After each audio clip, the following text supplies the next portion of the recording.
Vous écoutez le 3e épisode de Demande à ta mère, un format dans lequel on pose des questions à nos mamans.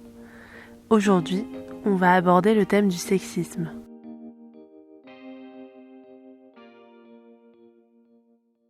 Est-ce que tu pourrais essayer de proposer une définition du sexisme ? Le sexisme, alors en fait je dirais c'est quand on fait une différence entre les genres au détriment de l'un des genres. Le sexisme, pour moi, c'est une inégalité entre les hommes et les femmes sur des petites choses du quotidien ou des choses de la vie courante qui fait que les femmes sont rabaissées de par leur sexe.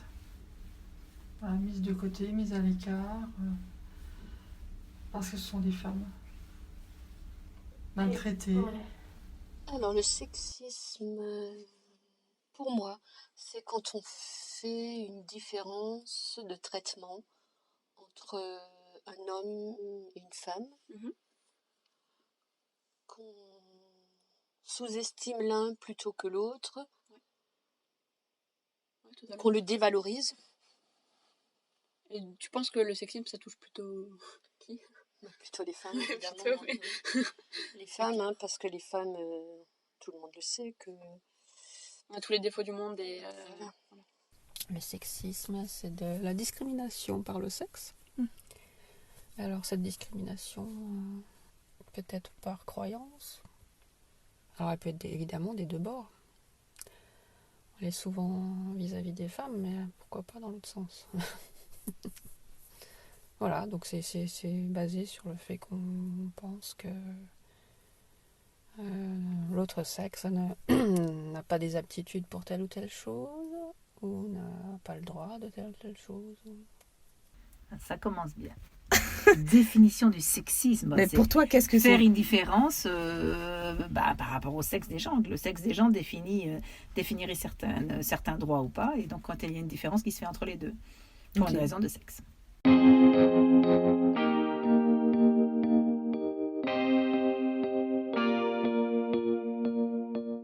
Est-ce que tu penses qu'on vit dans une société sexiste ? Oui, c'est sûr. Beaucoup moins qu'avant, ça c'est une évidence. Il y a quand même eu beaucoup de choses qui ont évolué, mais oui, il y a encore beaucoup de sexisme, beaucoup trop. Tu veux dire par rapport à l'époque de mamie, par exemple ? Ou même par rapport à la mienne, mais oui, par rapport à mamie, mais Ouais. alors là, c'est le jour et la nuit pratiquement. Alors, je pense que déjà qu'elle est peut-être, en tout cas, un peu de moins en moins sexiste. Disons qu'il y a eu des efforts qui ont été faits et je pense qu'il y a des choses qui se sont améliorées. Mais ça reste complètement ancré dans les mœurs, c'est clair. Des sexismes par rapport dans les salaires des hommes et des femmes, on les retrouve. Dans les répartitions des tâches, on les retrouve. Oui, bien sûr que ça continue, malheureusement. C'est intéressant parce que du coup, on a fait un formulaire en ligne et on a remarqué que les mamans, quand elles répondaient, souvent, elles parlaient des inégalités salariales. Et donc, c'est quelque chose qui revient vraiment beaucoup, un peu comme si c'était le modèle... Ça a été notre combat de notre génération, en tout cas. Ça a été le combat suivant. Tu as eu tout ce qui était pilule et compagnie. Le combat suivant, et qui n'est pas fini, c'est l'égalité des salaires et des reconnaissances, même par rapport aux diplômes équivalents et tout, quoi. C'est et sûr. encore, je pense que ça devrait être encore pire pour vous, parce que vous faites encore plus d'études qu'on a fait, donc ça devrait être encore plus marqué chez vous, quoi. De quoi, comment ça ? Que vous, je ne sais pas si vous vous méfiez d'être payé autant que vos collègues qui sortent de la même université ou du même diplôme et des choses comme ça. Moi, après, ça, c'est une énorme question, parce qu'il y a aussi le tabou de l'argent, c'est-à-dire qu'entre collègues, on va avoir du mal à peut-être dire qu'on est payé ça tant. dépend des milieux du boulot, parce que par exemple à l'hôpital, non, de toute façon tu as des grilles salariales. Quand tu es fonctionnaire, c'est peut-être moins marqué chez les fonctionnaires du coup. Je pense, parce qu'il y a des grilles et que c'est plus encadré. Mais du coup c'est intéressant parce que il y a vraiment ce truc de les inégalités salariales, c'est la grosse inégalité. Et la répartition des tâches dans les couples aussi, mais ça c'est aussi ma génération, quoi. Mais c'est ça qui est intéressant, parce que nos mecs ils ont été élevés par des mamans super esclaves de la maison, quoi. Donc ils ont eu ce modèle-là. Même pire. Pire que Dobby. Parce que le Dobby, s'il a une chaussette, il se libère. Sa mère, elle plie des chaussettes tous les jours et elle se libère. Excellent. Après, tu as tout ceci, un truc qui est en train d'évoluer, c'est justement dans le milieu du boulot, quand une dame a un bébé, Ouais. voilà, ça, du coup, je pense que ça casse son avancée salariale. Ouais. Mais ça commence à changer parce que comme les pères peuvent avoir des congés parentaux, des congés, paternité, je crois que ça s'appelle. Ouais. Et puis voilà, donc ça évolue aussi. Mais est-ce que tous les mecs veulent en profiter? Est-ce que, je sais pas. Bah ouais, c'est la question. Mais du coup, voilà, quand tu pars 6-8 mois de la société, à mon avis, de ta compagnie... Il y a des témoignages en ligne qui disent que, par exemple, il y a une bonne femme, on lui a demandé si elle prévoyait d'avoir des enfants à un entretien d'embauche. Par exemple, c'est une inégalité. Oui, parce qu'on demande pas aux mecs s'ils ont l'intention d'avoir des gamins. Exactement. Est-ce que tu penses que les femmes ont acquis tous les droits qu'elles revendiquaient, ou les féministes? Ah bah non, on n'a toujours pas le même salaire pour le même travail, par exemple. Et puis il y a toujours cette attitude vis-à-vis de ce que les femmes portent, le regard très sexué sur le corps de la femme, qu'il n'y a pas chez l'homme, effectivement. Donc on est tout le temps en train de juger pourquoi on a mis cette tenue, est-ce que c'est pour aguicher ou pas, est-ce qu'on devrait... Mais tout bêtement, c'est encore sorti sur les ministres qui avaient ouvert sa chemise un peu d'un bouton de trop. Voilà, bon. Des bêtises comme ça, mais ce ne sont pas des bêtises. Mais ça part de bêtises et du coup ça impose aux filles de faire attention au sens que pourraient donner les autres dans ce qu'elles mettent. Ce qu'il n'y a pas chez les garçons, pas trop. Pas tant que ça en tout cas. C'est très codifié la tenue. Il y a ça. Et donc le salaire, ça c'est très important, évidemment. C'est même étonnant qu'on en soit encore là. Après, c'est dans d'autres pays, évidemment, là. Mais là, je parle de chez moi. Hein. Et tu penses que ce serait quoi la priorité? Le salaire? Non, c'est pas la priorité. Ça irait avec une reconnaissance. Ça irait de soi, quoi. Ça coulerait de source si c'était... Mais non, je pense que c'est plus par rapport à la maternité qu'il y a un problème. Ouais. Okay. Et encore, c'est normal. Je veux dire, moi, de toute façon, après, voilà, c'est toujours les femmes qui seront enceintes, c'est toujours les femmes qui vivront le post-accouchement en direct, et puis physiquement et tout. Mais après, il y a cette façon de... Voilà, elles sont en pause, quoi. Si tu es en maternité, tu es en pause dans ta vie, quoi. Et tu es une pause que tu rattraperas pas. Oui. Donc, c'est ça. Je pense que là, vraiment, il y a un truc à... Puis toujours puis il y a un autre sujet complètement qui sera toujours d'actualité, qu'on n'arrivera pour l'instant pas à régler, c'est que c'est la bonne femme, c'est l'allumeuse. S'il y a un problème, c'est que c'est elle qui a allumé, c'est elle qui... Je pense aux témoignages des femmes battues, des choses comme ça. C'est qu'elles l'ont bien voulu, ou c'est qu'elles ont laissé faire, ou c'est qu'elles l'ont cherché. Encore pire, c'est qu'elles l'ont cherché, quoi. Oui. Si tu te fais harceler dans la rue, c'est que tu l'as cherché, etc. Ça, c'est super compliqué, quoi. Il y a toujours des choses, encore, on le voit tous les jours, quand on entend des choses... Il y a des choses qui ressortent, enfin, je pense à des femmes qui avouent un petit peu à demi-mot comme ça ce qu'elles vivent ou ce qu'elles ont vécu. On entend dans toutes les professions, dans tous les milieux artistiques, dans le cinéma, dans la musique, dans le sport. On entend tellement de choses qui se passent encore aujourd'hui et la parole se libère, mais non, il y a encore... et je pense que ça va continuer, il y aura encore plein de choses comme ça qui existent et puis dont on ne parle pas parce que c'est tabou, parce qu'il ne faut pas en parler, parce qu'il y a une pression, parce que... Non, je pense que malheureusement, dans tous les milieux, il y a vraiment des milieux, voilà, on n'y pensait même pas, mais voilà. On ne pensait pas que dans le milieu artistique ou dans le cinéma, ça pouvait exister. Ben si, ça existe. Ouais. Les inégalités ou les violences envers les femmes, c'est pas que dans les milieux défavorisés, c'est partout, elle est partout, dans tous les milieux. Non, je pense qu'on est loin d'avoir fini le combat, malheureusement. Donc c'est pour ça que la jeune génération, il faut que vous preniez le relais.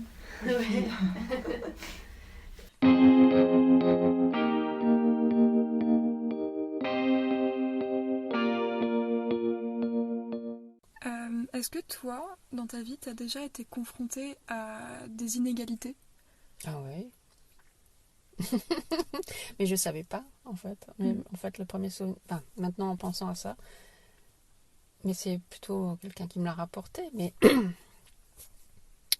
alors, je sais plus si c'était pour les anniversaires ou les cadeaux de Noël, mais ma grand-mère me construisait ma dot. Et donc, toutes ces occasions, je recevais des petites cuillères emballées. Et mon grand frère avait une petite voiture, des choses comme ça. J'ai trouvé très vite chiant de jouer avec des petites cuillères. Je comprenais pas. Mais alors, c'est pas méchant. Oui. C'est un sexisme qui est pas méchant. Il est induit comme ça. Sur mon physique, si, éventuellement. Évidemment, pardon. Puisque j'ai un physique atypique, 1m50, voilà. Mais pas quelque chose qui m'ait frappé. Ou alors c'était avec des copains, mais c'était plus de la taquinerie. Oui. Voilà, il faut rebondir. J'ai été confrontée à cette inégalité très longtemps avec mes parents. Ouais, c'est sûr. Avec mes parents, c'était quand même terrible. Mhm. N'ayons pas peur des mots, hein, ces générations-là, les femmes étaient les boniches de la maison. Oui, c'est clair. Qui n'avaient pas droit à leurs mots, enfin, aucune décision ne leur était permise, voilà. C'était, voilà. Ouais, c'est clair. Même par rapport à ton frère. Ah, mais par rapport à mon frère, totalement. Oui, Mon ton frère, frère, c'était un roi, parce que c'était un garçon, évidemment. Puis un garçon fait pas la vaisselle, un garçon va pas faire le ménage, un garçon va aller à la chasse, va aller à la pêche, voilà. Ouais, et aimer les trucs de garçon, quoi. Oui. Et ça t'a pas révolté? Oh, souvent. Ouais, mais tu t'es pas dit... J'ai souvent été confrontée à mon père par rapport à ça. Oui. Parce que j'ai eu l'audace de dire, mais pourquoi pas lui? Oui. Ouais, alors rien de comme ça très grave, mais très impactant, mais c'est plus des petites différences du quotidien, surtout professionnellement en fait. Mais en fait, ce qu'il y a, c'est qu'on a plus tendance, je trouve, à retenir les différences négatives. Si ça se trouve, il y a aussi eu des différences positives. Et maintenant, je me souviens moins bien, mais ça a certainement dû arriver aussi. Alors déjà, quand j'ai choisi ma profession, quand j'ai appelé pour savoir voilà, où il fallait écrire pour postuler, on m'a dit ah ben non, c'est un métier interdit aux femmes. Voilà. Déjà, ça a commencé par ça. Donc ça m'a pas empêché d'aller plus loin. Je me suis dit ah bon, franchement ça m'étonnerait que ce soit possible un métier interdit aux femmes. Donc j'ai appelé au ministère et qui m'ont dit ben non.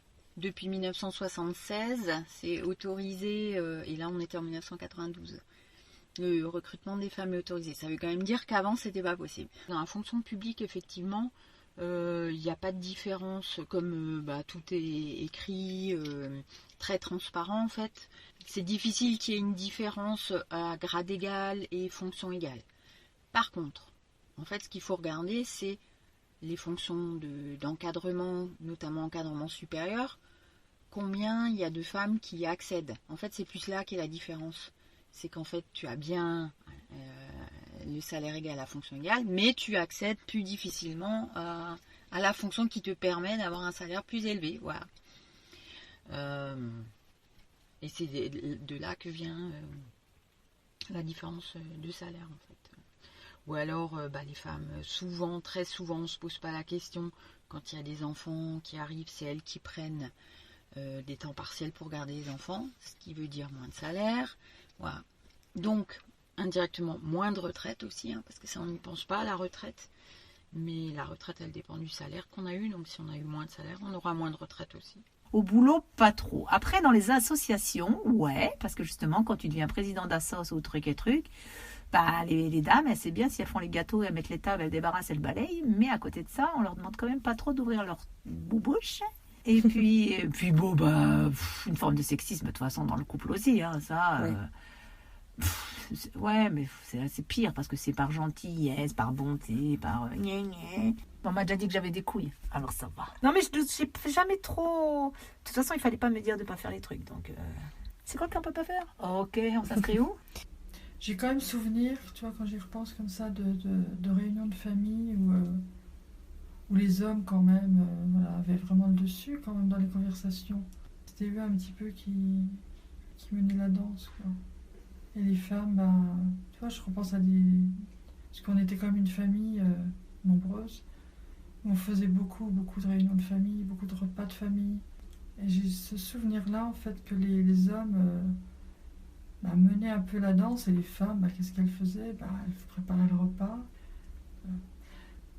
Mais j'ai souvenir de gens de ma famille, comme ça, un peu éloignés. Enfin, bon, à l'époque, c'était des gens qu'on fréquentait beaucoup, mais où les femmes vraiment étaient... c'était un peu la potiche, quoi, tu l'entendais. Mais c'est vrai, hein, c'était ça.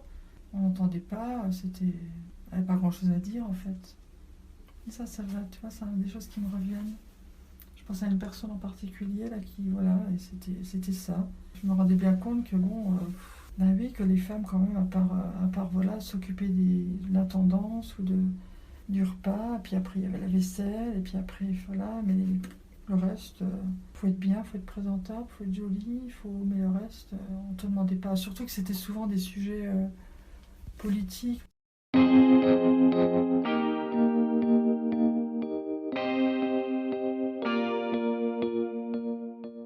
Et est-ce que tu as déjà eu peur que moi, je sois victime de sexisme?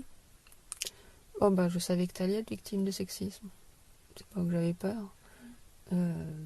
Après, je me suis dit, si c'était un sujet violent ou quelque chose qui t'aurait heurté très fort à l'école, en étant petite, on en aurait parlé. Plus grande, tu avais du répondant. Mais c'est toujours pareil, c'est dans la discussion. Donc on peut pas non plus... je me voyais pas faire une liste... te dire attention, maintenant on va parler de plein de choses qui pourraient t'arriver. C'est un peu anxiogène aussi pour les enfants. Donc c'est vrai qu'on n'en a pas parlé en préventif, mais toujours avant me disant si jamais la question arrive, il n'y a pas de souci, on débat dessus. Les agressions, ça c'est quelque chose qui me quitte pas, qui est omniprésent quand tu n'es pas là. C'est cette crainte qu'on te fasse du mal verbalement ou physiquement. Parce que verbalement, ça peut faire très mal. Est-ce que par rapport à Olivier, mon frère, tu as eu ou as toujours plus d'inquiétude pour moi quand je sors, quand je vais en soirée, quand je voyage, tout ça? Ouais. Je sais que c'est pas normal, mais c'est... Ouais. Après, est-ce que c'est juste ou pas? Juste non, ça l'est pas, ça c'est sûr. Mais est-ce que c'est une réalité? Est-ce que j'ai raison, disons, d'avoir plus? Je pense que oui. D'avoir plus peur pour ma fille que pour mon fils. Plus d'inquiétude pour les filles que pour les garçons. Alors, Paul, avec sa carrure de Conan le barbare, je suis moins inquiète. C'est clair. Et je me fais aussi des fois du souci. Paul, il peut sortir très vite de ses gonds, même si... il pourrait arriver évidemment aussi quelque chose. Mais je suis plus inquiète pour toi. Et évidemment, quand tu rentres de soirée toute seule à 2h du matin, et que tu es une fille, on ne sait pas qui on rencontre. Mais j'apprends à m'inquiéter un peu moins.